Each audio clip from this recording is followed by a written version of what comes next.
दूर पे मंगरा एगो बाजार लगेला। हमरा थोड़े ही दूर पे मंगरा एगो बाजार लगेला। ओय होय होय सरकार देखी हो कैसन लगेला। कनियो चाट छोला बिकाला, कनियो सब्जी ताजा छनाला, कनियो भटको मिलेला, कनियो कटहर को देखाला। हर एक माले के रेटे 10-20 में बिकाला। हमरा थोड़ा ही दूर पे मंगरा एगो बाजार लगेला।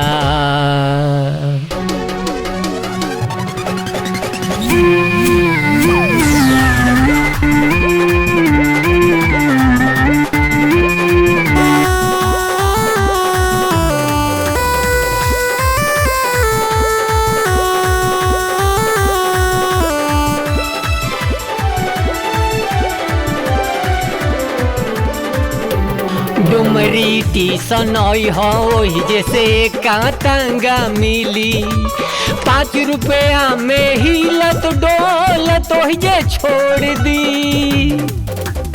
डुमरी टीसन हो जैसे कातंगा मिली।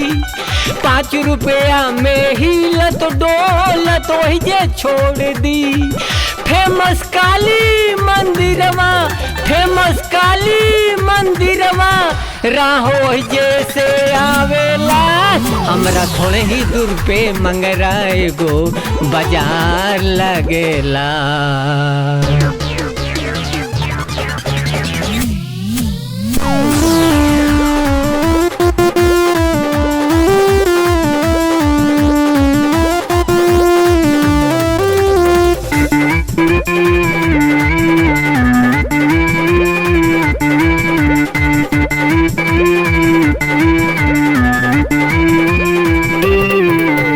घूम के देखी हो गौआ जवारे एरिया हमार कैसन। एक बार देख के पेट न भरी निमन नीक ऐसन। घूम के देखी हो गौआ जवार एरिया हमार कैसन। एक बार देख के पेट न भरी निमन नीक ऐसन। खुला खुला घर मैदान गलिया, खुला खुला घर मैदान गलिया, झरझर पुरवा पवन चलेला। हमरा थोड़े ही दूर पे मंगरा एगो बाजार लगेला।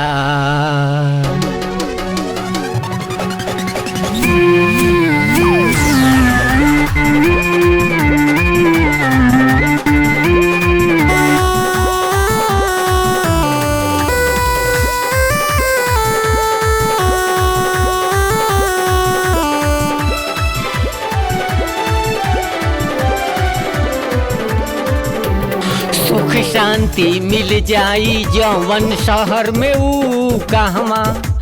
बेचैनी ना तनिको दौरा दौड़ बिल्कुल हवा। सुख शांति मिल जाई जवन शहर में ऊ कहवा। बेचैनी ना तनिको दौरा दौड़ी बिल्कुल हवा।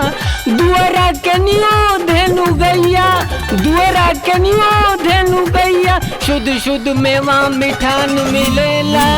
हमरा थोड़ा ही दूर पे मंगरा एगो बाजार लगेला।